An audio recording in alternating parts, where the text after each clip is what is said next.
Merci, merci.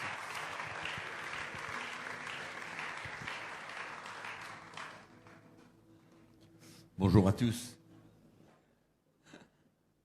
C'est une telle joie pour moi d'être avec vous. C'est un privilège d'être dans la famille de Dieu ce matin. C'est extraordinaire comment ou un pays et on rencontre des hommes, des femmes et on ressent qu'ils sont des frères et des sœurs en Christ. C'est unique. C'est seulement Jésus qui peut accomplir de telles choses, de briser les barrières, les obstacles et de nous emmener à être unis dans le Seigneur, à nous aimer les uns les autres. Et c'est vrai, c'est comme ça que Jésus a dit, vous les reconnaîtrez. Et c'est un privilège, encore une fois, d'être avec vous. Et je remercie le pasteur Franck de m'avoir invité ce matin ici. Et c'est un honneur pour moi d'être avec vous et de partager l'Évangile que je crois est vraiment puissant pour nous libérer, pour nous changer. Non seulement la parole de Dieu sauve, mais elle construit, elle bâtit le chrétien, elle l'emmène de plus en plus à devenir comme Christ. Et c'est ça le but, finalement, c'est de le représenter sur cette terre, de pouvoir manifester sa grâce et son amour. Et je suis là ce matin pour vous partager mon cœur. Et je prie que le Seigneur puisse vous faire ressentir son cœur à lui. C'est ça qui est important. Là où je vais, je dis toujours que c'est bien de partager l'Évangile, partager la parole de Dieu, mais ce qui est le plus important, c'est que le peuple de Dieu ressente le cœur de Jésus. C'est ça qui était important. Et cela me ramène toujours à cette rencontre que Jésus a eue avec cette femme adultère qui avait été emmenée, comme vous le savez, par des pharisiens qui voulaient l'approbation de Jésus pour la lapider, parce que la loi demandait la lapidation pour une femme qui avait commis l'adultère. Mais quand elle s'est présentée devant le Seigneur Jésus, qu'importe l'histoire, comment ça s'est passé, et moi je suis certain que cette femme a ressenti le cœur du Seigneur envers elle. Parce que ces pharisiens n'étaient pas intéressés à savoir la souffrance qu'il y avait dans le cœur de cette femme. La raison pour laquelle elle avait commis l'adultère. Ils n'étaient pas intéressés à connaître rien. Ils ne voulaient même pas ressentir sa souffrance.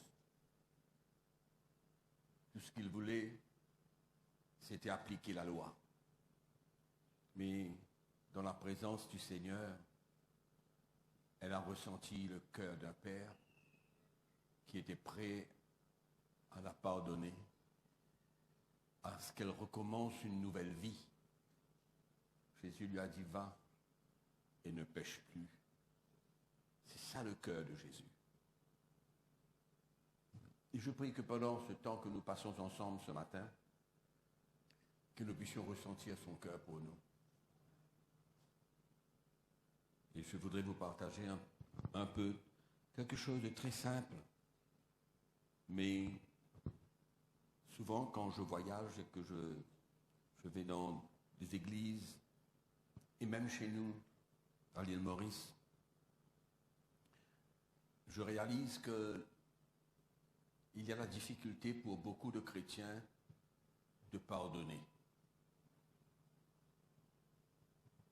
Et ils luttent n'avancent pas. Ils ne peuvent pas recevoir tout ce que Dieu a pour eux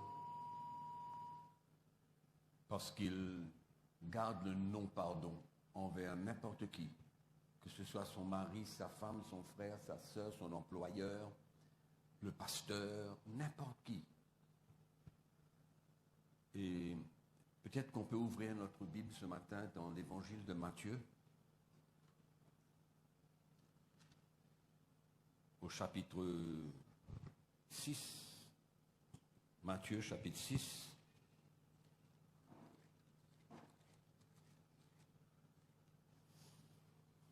Nous allons lire à partir du verset 9 jusqu'au verset 15.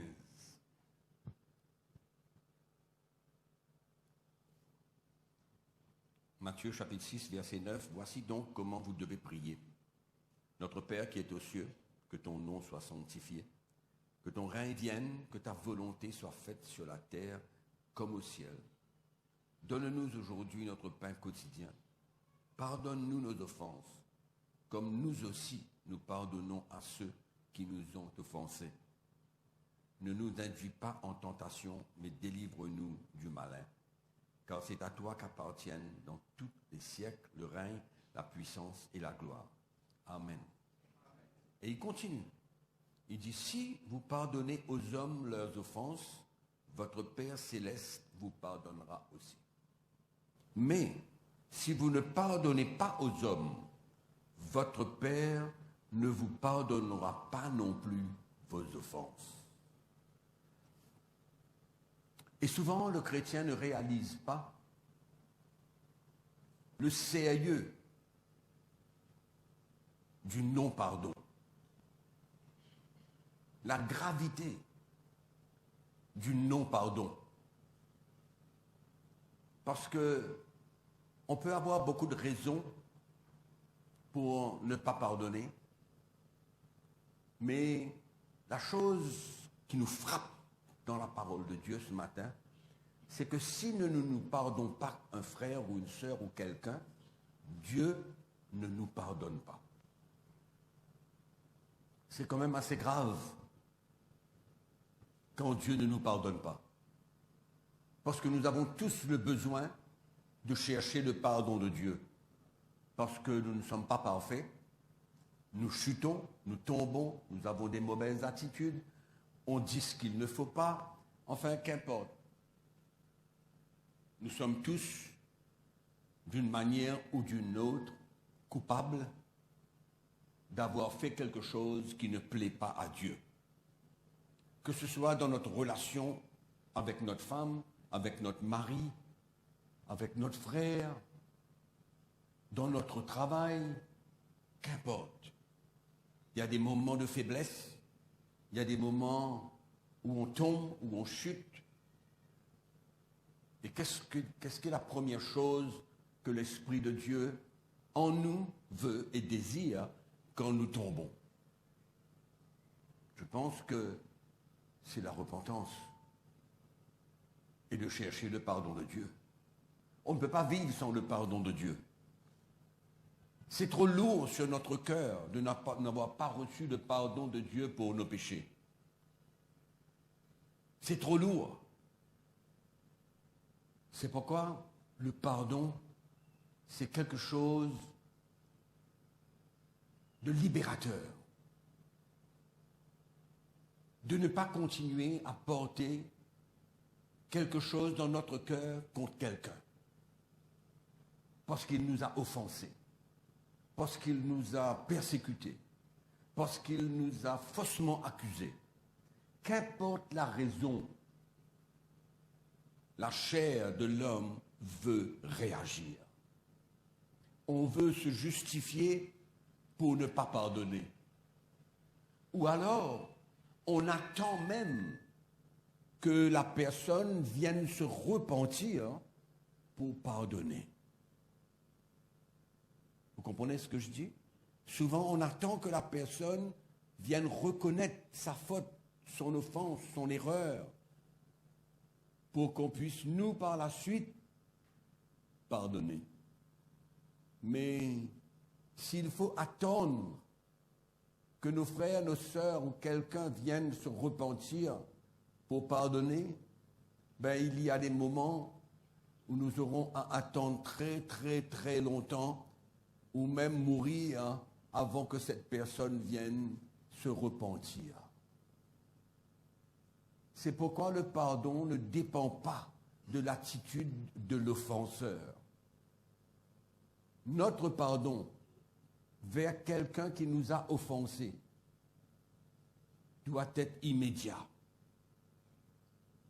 Et notre pardon ne dépend pas si l'offenseur se repent ou ne se repent pas. Il faut apprendre, comme dans le livre des Proverbes au chapitre 4 au verset 32, Salomon nous dit quoi? Garde ton cœur plus que toute autre chose, car c'est de là que découlent les sources de la vie.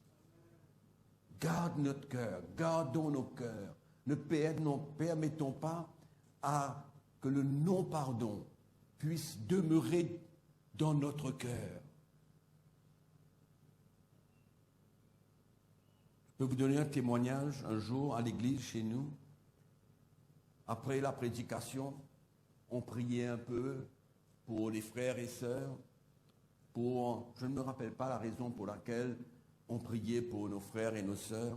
Et il y avait une sœur qui s'était approchée et j'ai demandé à ma femme d'aller prier pour elle. Et quand ma femme s'est approchée d'elle, ma femme lui a demandé, est-ce que tu as du non-pardon sur ton cœur? La femme lui a dit oui. Et ma femme s'est tournée vers elle et lui a dit, tant que tu n'es pas prête à pardonner, ça ne sert à rien pour moi de prier pour toi.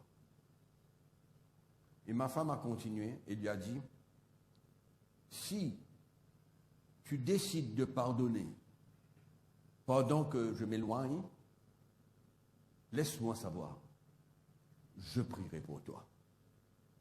Et après quelques minutes, cette femme, cette sœur, a demandé à ma femme de venir vers elle. Et elle a confessé que depuis le premier jour de son mariage, elle en a contre son mari. C'est une femme qui était probablement mariée depuis plus de 40 ans. Non, mais vous réalisez un peu comment le pardon peut demeurer dans le cœur de quelqu'un pendant 40 ans ou plus. Et là, ma femme lui a dit, mais puisque tu es prête à pardonner ton mari et que tu le fais, je suis prêt à prier pour toi pour n'importe quoi que tu demandes à Dieu. Et cette femme-là a été libérée. Comme quoi qu'on ne réalise pas le danger, la gravité du non-pardon dans notre cœur. C'est tellement sérieux. On peut venir dans la présence de Dieu. On peut louer le Seigneur. On peut porter notre offrande. On peut se donner aux activités de l'Église. On peut faire de bonnes œuvres. Mais s'il y a le non-pardon dans notre cœur, à quoi sert-il de faire tout cela? Et c'est quand même assez grave. Dans l'évangile de Matthieu, au chapitre 18, si vous voulez tourner avec moi,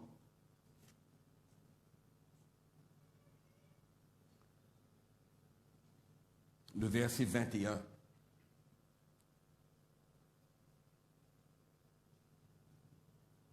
Alors Pierre s'approcha de lui et dit, Seigneur, combien de fois pardonnerai-je à mon frère lorsqu'il péchera contre moi?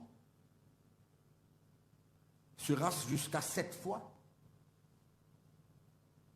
Jésus lui dit, je ne te dis pas jusqu'à 7 fois, mais jusqu'à 70 fois 7 fois. 490 fois.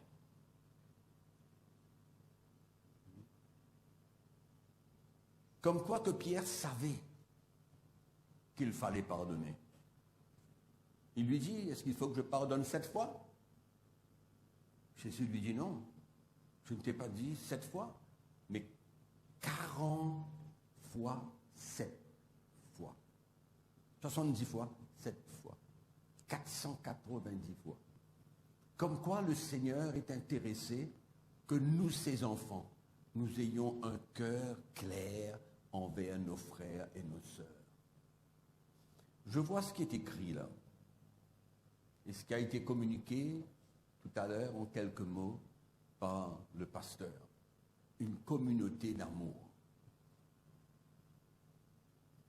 Mais comment est-ce qu'on peut vraiment aimer si on en a quelque chose qu'on garde sur notre cœur envers quelqu'un? L'amour ne constitue pas en parole, mais en action et en vérité. C'est ça que l'apôtre Jean nous enseigne.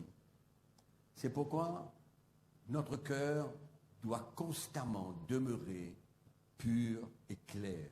On doit veiller à ce qu'il n'y ait aucun non-pardon dans notre cœur vis-à-vis de quelqu'un. Et principalement, bien sûr, quand on est marié, entre un mari et une femme. Il y a toujours des problèmes, il y a toujours des discussions, il y a toujours des paroles qui partent un peu à la légère. Il y a souvent des petites blessures à gauche et à droite. Il y a tellement des cœurs qui souvent sont blessés de par cette relation qui n'est pas encore parfaite. Mais pendant que le Seigneur continue son œuvre dans notre cœur, pour emmener cette unité entre un mari et une femme, nous avons maintes occasions où les choses peuvent s'envenimer. Mais j'ai appris et je continue à apprendre, mes frères et sœurs, à ne pas laisser quoi que ce soit prendre racine dans mon cœur vis-à-vis de ma femme. Qu'importe l'accusation, la parole, le problème, la situation, le tort qu'elle a pu avoir, qu'importe. J'apprends, j'ai appris, je continue à apprendre de ne rien garder sur mon cœur contre ma femme pour n'importe quelle situation. Et je sais qu'il y a un combat. Et je sais que quand il y a, que ce soit une accusation, une mauvaise attitude, une parole, quelque chose qui pourrait me blesser dans son action, dans ses paroles, dans son attitude. Et je sais, parce que vous avez la même réaction que moi, parce que nous sommes toujours dans cette chair, et la chair veut revendiquer. Elle veut se justifier. Elle veut se justifier pour dire, ah ben, c'est toi qui as tort. Maintenant, tant que tu ne viens pas te repentir, ben moi, ben je garde mon cœur, j'endurcis mon cœur, et finalement, c'est moi le perdant. C'est pourquoi nous devons être prompts à relâcher, prompts à pardonner, prompts à ne rien garder sur notre cœur. S'il faut pardonner sa femme ou son mari 25 fois, 50 fois par jour, c'est là où nous avons besoin de mourir à nous-mêmes et de ne pas laisser la chair prendre le dessus, mais faire mourir les désirs de la chair pour revendiquer, pour justifier, pour répondre. Et quand on commence à répondre, là, le combat commence, la guerre commence, les situations s'enveniment. Vous connaissez ce que je suis en train de dire là, ou bien c'est moi seul qui expérimente ces choses-là là?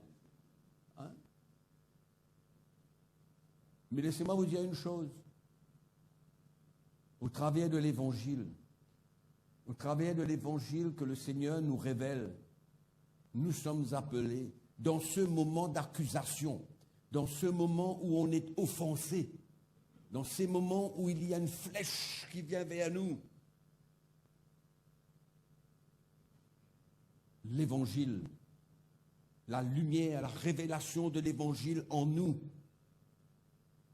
par l'action du Saint-Esprit, qui nous rappelle toujours que dans ce moment, nous avons besoin de perdre notre vie. Nous avons besoin de mourir à nous-mêmes, à toute cette chair et à toutes ces choses qui veulent, allons dire, se manifester pour continuer le conflit. Mais la meilleure chose qu'on puisse faire, la meilleure solution, le même conseil que la parole de Dieu nous donne, c'est de pardonner. C'est de relâcher, c'est d'avaler, prendre, accepter et relâcher. Et ne pas en vouloir. Et c'est comme ça que nous sommes en train de mourir à nous-mêmes. Pardon. De mourir à nous-mêmes et laisser Christ former en nous de plus en plus afin de manifester sa vie, son amour, sa paix, sa joie. Tout ce qu'il est en nous doit pouvoir se manifester. C'est pourquoi je ne peux pas aller dormir sans avoir réconcilié avec ma femme ou relâché le pardon, sans rien attendre d'elle, si elle veut s'humilier ou pas, si elle veut se repentir ou pas, ce n'est pas mon problème. Mon problème, c'est de garder mon cœur pur envers elle et ne pas avoir aucune mauvaise attitude, même si elle a pu m'offenser par une parole ou une attitude ou une action, qu'importe quoi. Nous sommes appelés à avoir les mêmes sentiments qui étaient en Jésus-Christ, les mêmes pensées qui étaient en Jésus-Christ. Et laissez-moi vous dire, mes frères et sœurs, c'est une mort que de fermer sa bouche et de ne pas répondre à l'accusation. Parce que je dis toujours, il faut 2 personnes pour une guerre. Il faut 2 personnes pour un combat. Amen. C'est pourquoi souvent, quand on reste tranquille et qu'on avale, comprenez que ça veut dire avaler? Ça veut dire... Hein? Ça passe un petit peu en travers de la gorge. C'est comme une arête de poisson qui essaye de traverser notre gorge. C'est difficile. La mort est toujours une souffrance. Et c'est ça que le Seigneur nous enseigne. Relâche, pardonne. 490 fois s'il le faut. Amen. Et moi, je peux confirmer et je sais que le moment où je ne relâche pas promptement, immédiatement, et que je laisse ma chair prendre le dessus pour allons dire, rentrer dans la bagarre, rentrer sur le ring, les choses dégénèrent. Et c'est là qu'on arrive à se blesser entre nous, à balancer des mots à gauche et à droite qui ne sont pas nécessaires. C'est pourquoi le Seigneur nous dit de prendre notre croix et de le suivre, de mourir à ce désir charnel qui veut prendre le dessus. Comme ça que beaucoup de chrétiens n'arrivent pas à pardonner. Ils gardent des choses contre un frère, une sœur, son mari, sa femme, son enfant, qu'importe. Son employeur, son employé, n'importe quelle relation qu'il y a entre 2 chrétiens ou même un non-chrétien et nous les chrétiens. Nous sommes appelés à garder la paix, surtout avec nos frères et nos sœurs. Dans le livre des Actes au chapitre 7, nous voyons l'exemple d'Étienne. Vous connaissez l'histoire d'Étienne? On l'avait traîné hors de la ville afin de le lapider à cause de l'évangile qu'il était en train de prêcher. Dans le chapitre 7, nous n'allons pas lire tout le chapitre, mais on va lire à partir du verset 57. Ils poussèrent alors de grands cris en se bouchant les oreilles, et ils se précipitèrent tous ensemble sur lui. Ils le traînèrent hors de la ville et le lapidèrent.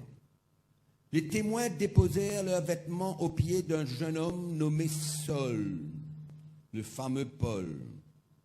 Et ils lapidaient Étienne, qui priait et disait, « Seigneur Jésus, reçois mon esprit. » Puis, s'étant mis à genoux, il s'écria d'une voix forte, « Seigneur, ne leur impute pas ce péché. » En voulant dire, « Seigneur, pardonne-leur. » Il est en train de mourir de par la lapidation, les fausses accusations, battu. Il se tourne vers le Seigneur. Il dit, Seigneur, ne leur impute pas ce péché, mais pardonne-leur. Extraordinaire. Quel exemple. Quel exemple d'un homme brisé. Quel exemple d'un homme humble, avec un cœur contrit. Un homme formé par Dieu. Un homme normal ne peut pas réagir comme ça. Et peut-être que la plupart des chrétiens ne réagiront pas comme ça, de par leur immaturité, de par leur refus de prendre leur croix et de suivre Jésus, de par leur refus de mourir à eux-mêmes. Je ne parle pas là d'une mort physique, parce que la mort physique va suivre. Mais qu'est-ce qui s'est passé en lui? Quel a été le brisement qui s'est passé en lui? Quelle a été la souffrance de cet homme? Non seulement physique, mais une souffrance d'une vie, de sa propre vie, où il est disposé à tout perdre. Quel exemple extraordinaire. Il pardonne, il relâche. Il ne veut pas être lié avec personne. Vous savez que le non-pardon vous lie avec la personne qui vous a offensé et que vous n'arrivez pas à pardonner. Vous êtes lié avec cette personne-là. Là où vous allez transporter cette personne-là avec vous tant que vous ne la pardonnez pas et que vous ne la relâchez pas. En d'autres mots, cette personne-là, elle va faire partie de votre vie. Si vous ne la pardonnez pas, elle va faire partie de votre vie. Parce que vous vous rappellerez toujours de ce qu'elle a fait, de ce qu'elle a dit, de la manière qu'elle vous a offensé, de la manière qu'elle vous a écrasé. Et tant que vous ne pardonnez pas, vous vivrez avec cette personne. Ces actions reviendront toujours. Vous vous rappellerez toujours de l'incident. Et l'ennemi, lui, tout ce qu'il veut, c'est que vous vous justifiez dans le non-pardon. Parce que ce n'est pas vous qui avez commis la faute, c'est l'offenseur qui a commis la faute contre vous. Donc le mensonge de l'ennemi serait quoi? Tu n'aurais bien rien besoin de faire, toi tu es OK, c'est cette personne-là qui t'a offensé. Mais c'est un mensonge. Parce que tant qu'on ne pardonne pas cette personne qui nous a offensés, on vivra avec elle du matin jusqu'au soir. Et on ne pourra pas s'épanouir dans notre vie chrétienne. On n'arrivera pas à s'épanouir, à être libre. Il y aura toujours des choses qui vont nous coincer. On va lutter à l'intérieur de nous-mêmes. On ne sera pas libre. Notre futur va être influencé de par le non-pardon. On deviendra esclave des gens, des personnes qui nous ont offensés. Tellement grave, c'est tellement dangereux, et souvent on ne réalise pas. Et on croit qu'on peut vivre avec le non-pardon, parce que nous n'avons rien fait, et on vit avec le non-pardon. Et cette parole d'Étienne me rappelle la parole de Jésus sur la croix. Pardonne-leur, ils ne savent pas ce qu'ils font. C'est pas ça que Jésus a dit? Pardonne-leur, ils ne savent pas ce qu'ils font.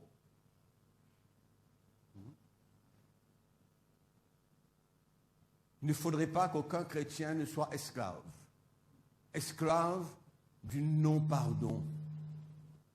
Et dans la même foulée, l'évangile de Luc au chapitre 17 nous parle de la même chose. Luc chapitre 17 au verset 3. Il nous dit, prenez garde à vous-même. Jésus dit, prenez garde à vous-même. Il y a un avertissement là, oui ou non? Il y a une mise en garde. Il y a un avertissement parce que si on ne fait pas ce que le Seigneur va nous demander de faire, ben, il y aura des conséquences. Et il nous dit, si ton frère a péché, reprends-le. Et s'il se repent, qu'est-ce qu'on fait? Pardonne-le. S'il a péché contre toi 7 fois dans un jour et que 7 fois il revient à toi disant, je me repens, et tu lui pardonneras. Amen. Donc le pardon, c'est la vie chrétienne. Et je pense que beaucoup d'entre nous, la plupart d'entre nous, nous avons des occasions presque tous les jours de relâcher, de pardonner, de ne pas en vouloir à personne. Dans nos relations de travail, entre frères et sœurs. Vous savez le danger de ne pas pardonner? Ouvrez votre Bible avec moi dans l'Épître aux Hébreux au chapitre 13. Je vais vous montrer le danger de ne pas pardonner.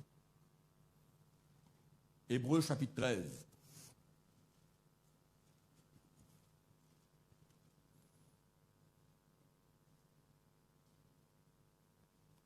Chapitre 12, pardon. Mes excuses. Hébreux chapitre 12, verset 14. Recherchez la paix avec tous et la sanctification sans laquelle personne ne verra le Seigneur. Veillez, encore une mise en garde de la part du Seigneur. Veillez à ce que personne ne se prive de la grâce de Dieu, à ce qu'aucune racine d'amertume poussant des rejetons ne produise du trouble et que plusieurs n'en soient infectés. Voyez le danger. Le danger de laisser de l'amertume, l'animosité dans notre cœur vis-à-vis de quelqu'un qui nous a blessés, qui nous a offensés, qui nous a fait du tort, qui nous a accusés faussement. Je vais vous raconter un petit témoignage qui a changé ma vie.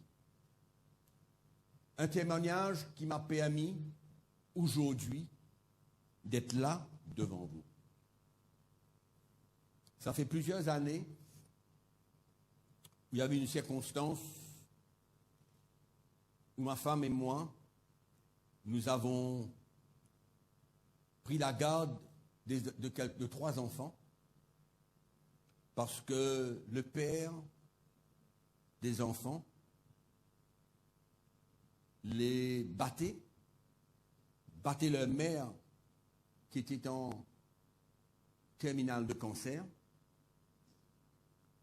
et menaçait les enfants de les tuer. Et c'est la police, parce que ma femme avait une association. Donc la police est venue nous voir pour nous demander d'héberger ces enfants qui avaient quitté le toit de leur maison. Leur mère était à l'hôpital, mourant de cancer, et la police nous a demandé de les héberger. En fait, c'est une longue histoire.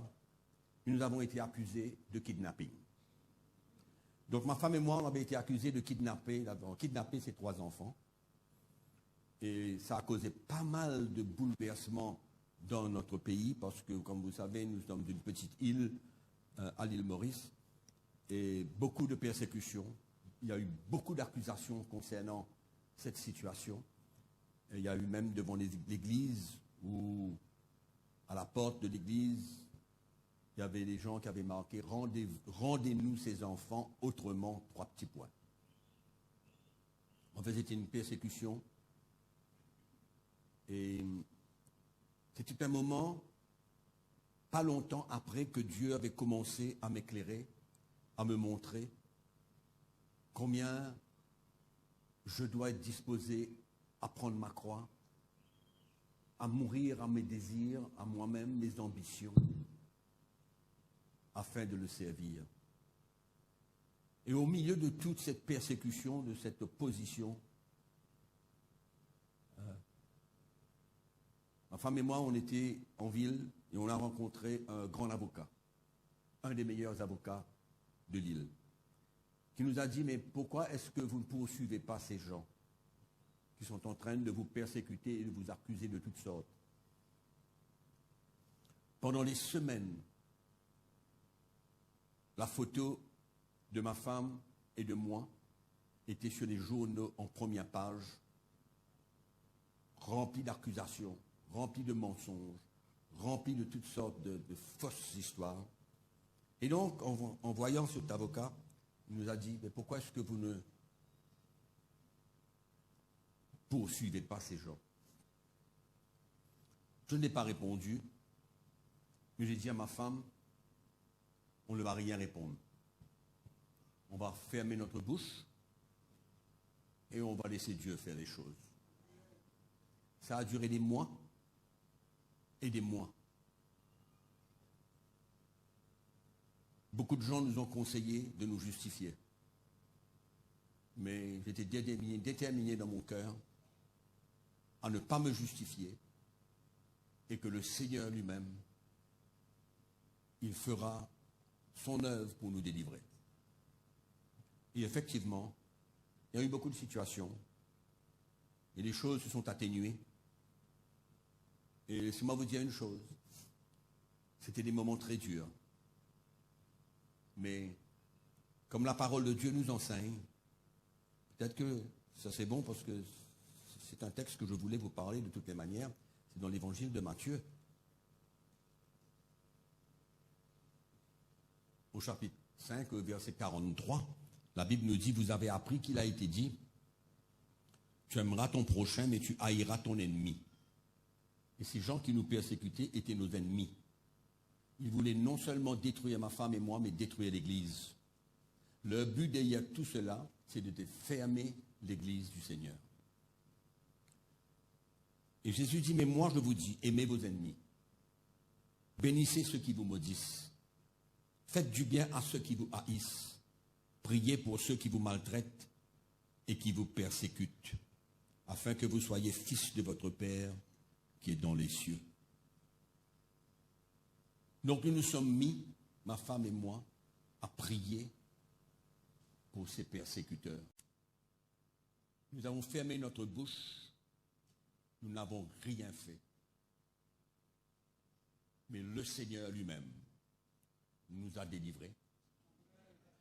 Et cet homme qui a été l'auteur de toutes ces persécutions, qui a écrit dans son journal à lui, 4, 5, 6 pages par semaine.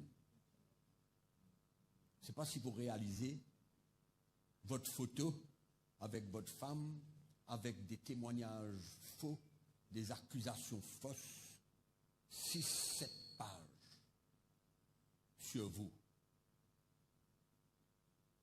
Mais comme je vous dis, c'était un moment où j'avais compris que j'avais besoin de prendre ma croix dans cette situation-là. Et que ce n'était pas nécessaire pour moi pour me justifier ou aller essayer d'aller voir un journal pour expliquer les faussetés qui avaient été dites. Et aujourd'hui, quand je regarde en arrière, quand vous passez des moments de persécution et que vous gardez votre cœur pur, et que vous n'en voulez pas à ceux qui vous persécutent, vous ne réalisez pas ce que Dieu a prévu et a gardé pour vous devant. C'est dur de les traverser. C'est dur quand les gens vous en veulent et vous détruisent, et veulent vous détruire. Mais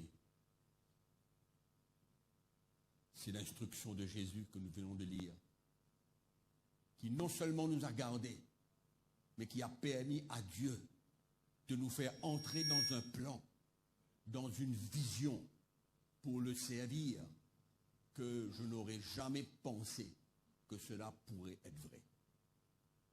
C'est pourquoi quand on garde son cœur, Dieu a des plans extraordinaires pour nous. Incroyable. Et donc le pardon, ce n'est pas une option pour le chrétien. Il doit le faire. Il doit s'humilier. Il doit accepter que c'est normal. Jésus a dit, heureux ceux qui sont persécutés. Oui ou non? N'est-ce pas vrai? Donc, l'offense, la fausse accusation, qu'importe ce que ça peut être, contre nous, nous sommes appelés à promptement relâcher. Et le pire que nous venons de lire, c'est quand l'amertume gagne notre cœur, quelle est la chose que nous sommes, allons dire, tentés de faire? D'aller partager notre problème avec un frère. N'est-ce pas vrai? Partager notre douleur. Mes frères et sœurs, quand nous grandissons avec Jésus, on ne doit pas garder la douleur de la persécution ou la douleur de l'offense.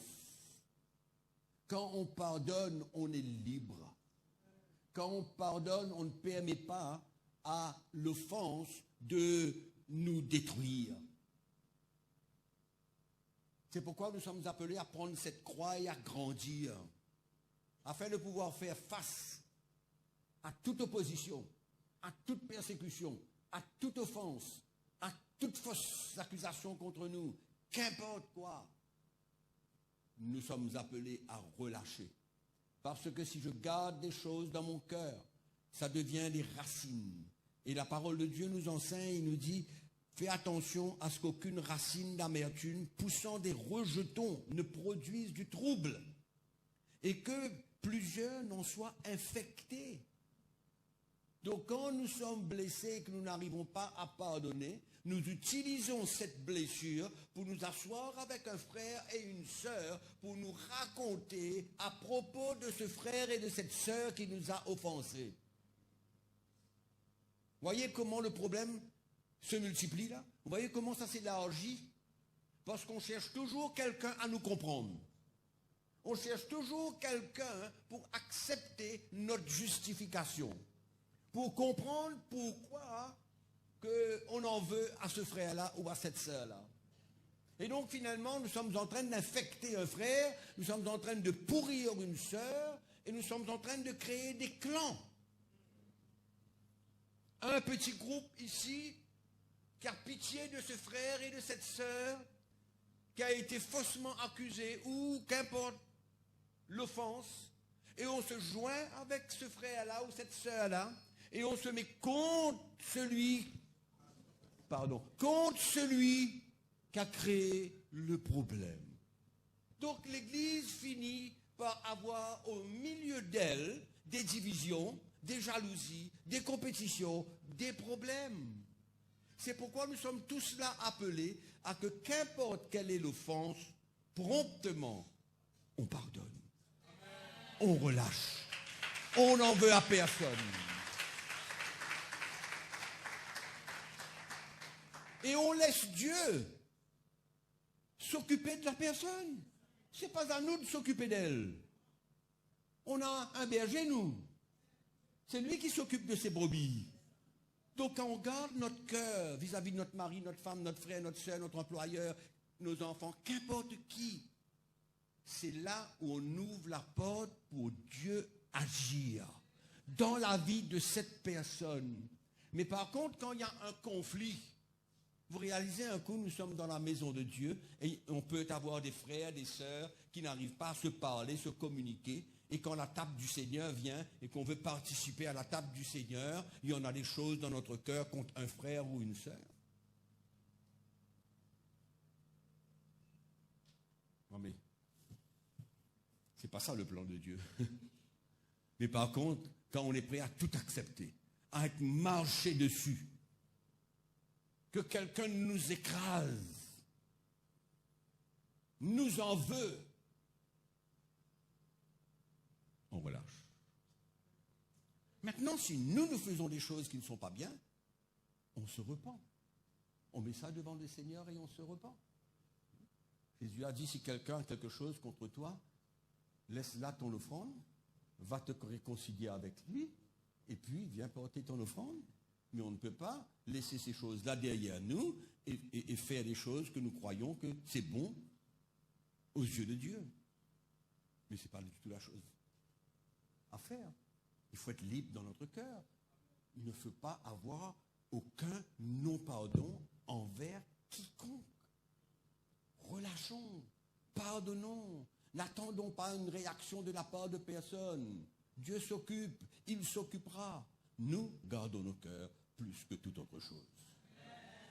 Et nous aurons la grâce de Dieu. Et dans l'épître aux Hébreux ici, il dit, faites attention de vous être privés de la grâce de Dieu.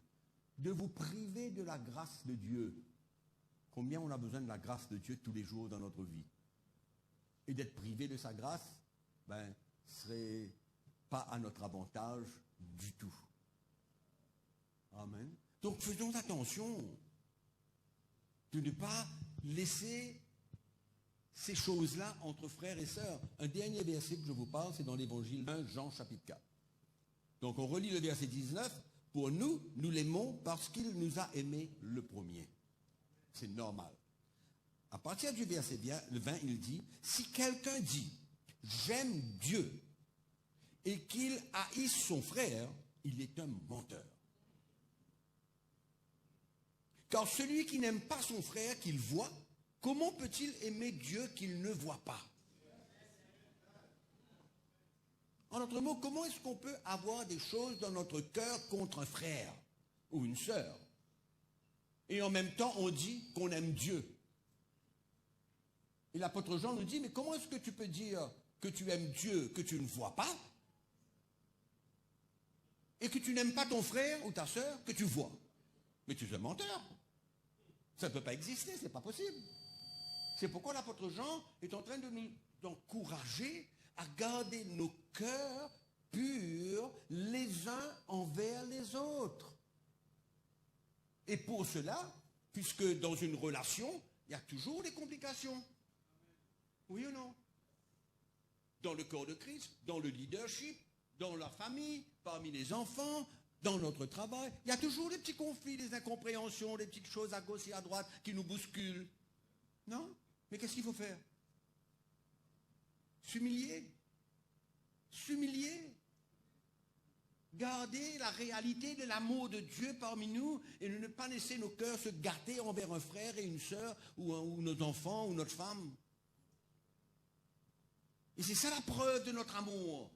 C'est ça la preuve que nous aimons Dieu. C'est ça la preuve que nous aimons nos frères. Mais attention de venir dire qu'on aime notre frère, qu'on voit, mais de dire qu'on aime quand on ne l'aime pas, mais en même temps on vient dire qu'on aime Dieu qu'on ne voit pas. Attention. Verset 18 du chapitre 3, l'apôtre Jean nous dit, petits enfants, n'aimons pas en parole et avec la langue, mais en action et en vérité. Voilà comment nous avons besoin d'aimer nos frères et nos sœurs. Amen. En action et en vérité. C'est-à-dire que ce matin, je peux me tenir devant n'importe qui, et vous, dans cette salle-là, vous avez besoin de pouvoir vous tenir devant n'importe qui, les yeux dans les yeux, et de ne rien avoir dans votre cœur contre personne. Amen. Votre femme, votre mari, qu'importe qui c'est. Amen. Si avant de venir ici, votre mari a mal agi, relâchez. Pardonnez. Amen. N'essayons pas de changer les gens. Dieu est le seul capable de nous changer. Nous gardons notre cœur pur envers tout le monde. On ne permet pas à une parole de votre part de venir gâcher mon cœur. C'est comme ça qu'il y a beaucoup de chrétiens qui quittent les assemblées parce qu'ils ont été blessés. Parce qu'ils n'ont pas su pardonner et relâcher. Et cela devient énorme dans leur cœur. C'est comme un cancer qui les ronge. Et finalement, ils abandonnent Jésus à cause des hommes. Ils s'éloignent du Seigneur à cause du problème qu'ils ont eu, que ce soit avec le pasteur, que ce soit avec n'importe qui, un frère, une sœur, n'importe. Moi, je dis toujours aux gens, comment est-ce que vous pouvez abandonner Jésus à cause de quelqu'un, mais pardonner la personne et expérimenter une restauration? Relâchez ce frère-là, relâchez cette sœur-là. N'abandonnez pas l'Église et le Seigneur à cause de frères. Mais non, Aimons-nous les uns les autres comme la parole de Dieu nous dit.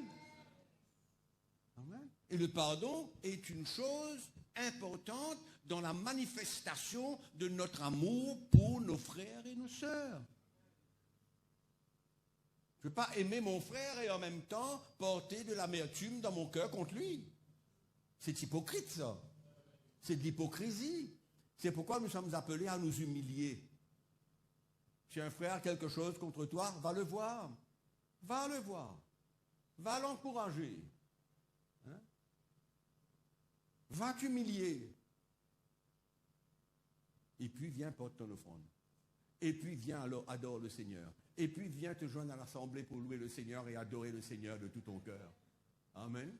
Et quand nous rentrons dans la maison de Dieu, avec nos frères et nos sœurs, nous avons un cœur clair, nous avons un cœur pur, on n'en veut à personne. Et l'Esprit de Dieu est capable de se manifester au milieu de nous d'une manière extraordinaire parce que nos cœurs sont clairs.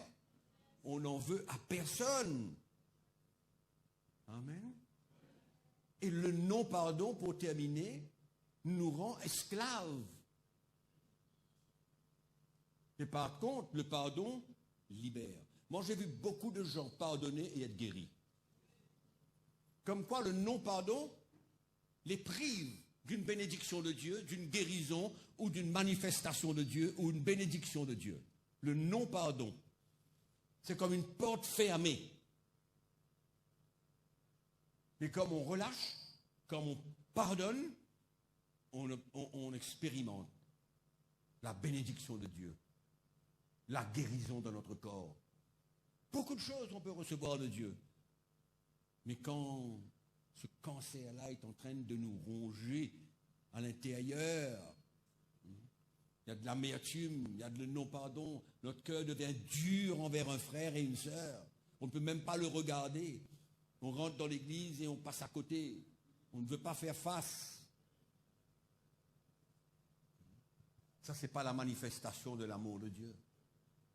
C'est pourquoi nous avons besoin de prendre notre croix. On a besoin de s'humilier. On a besoin d'être prêt à perdre. Même quand vous avez raison, admettez de perdre. C'est comme ça que Jésus a fait.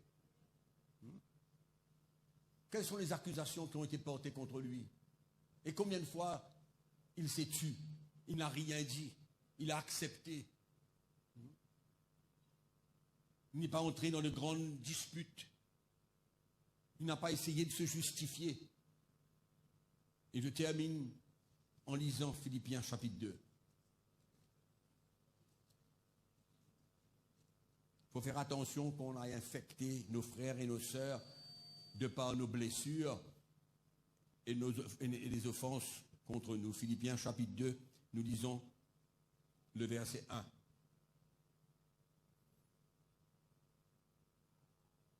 Si donc il y a quelque consolation en Christ, s'il y a quelque soulagement dans l'amour, s'il y a quelque communion d'esprit, s'il y a quelque compassion et quelque miséricorde, rendez ma joie parfaite, ayant un même sentiment, un même amour, une même âme, une même pensée. Ne faites rien par esprit de parti ou par vaine gloire, mais que l'humilité vous fasse regarder les autres comme étant au-dessus de vous-même. Que chacun de vous, au lieu de considérer ses propres intérêts, considère aussi ceux des autres. Ayez en vous les sentiments qui étaient en Jésus-Christ. Existant en forme de Dieu, il n'a point regardé son égalité avec Dieu comme une proie à arracher, mais il s'est dépouillé lui-même en prenant une forme de serviteur, en devenant semblable aux hommes, et il a paru comme un vrai homme. Et il s'est humilié lui-même, se rendant obéissant jusqu'à la mort, même jusqu'à la mort de la croix. C'est pourquoi aussi Dieu l'a élevé et lui a donné un nom qui est au-dessus de tous les noms. Amen. Devant lequel tout genou doit fléchir et toute langue doit confesser qu'il est le Seigneur. Ayons les mêmes sentiments qui étaient en Jésus-Christ. Soyons prêts à accepter de mourir et d'être piétinés, d'être écrasés. Amen. C'est ça le cœur du Seigneur. Amen. C'est ça fait partie de la persécution, ça. Ça fait partie de notre vie chrétienne, des épreuves que nous avons à faire face. Gardons nos cœurs.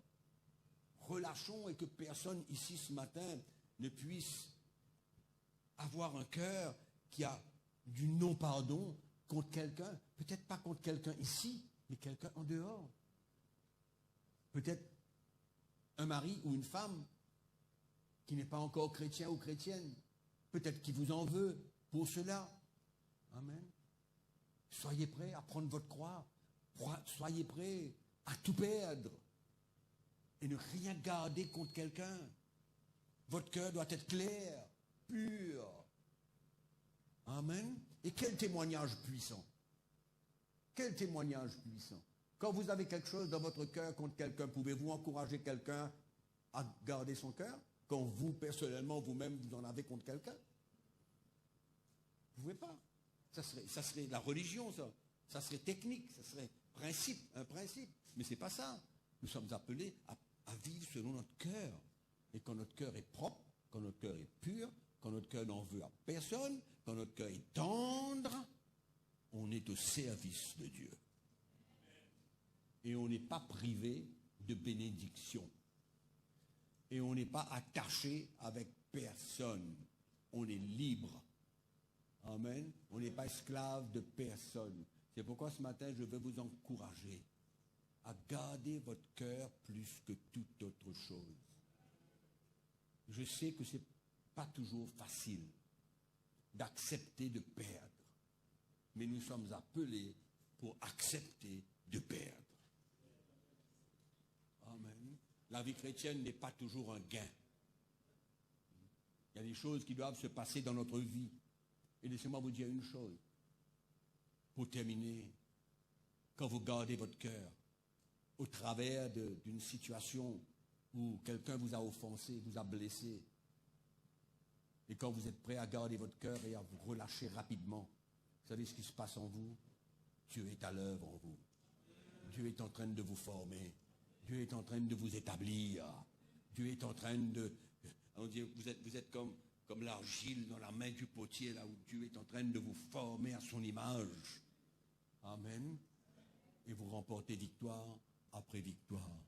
Et s'il y a un jour où vous n'arrivez pas à pardonner tout de suite, il ne faut pas se condamner. Non.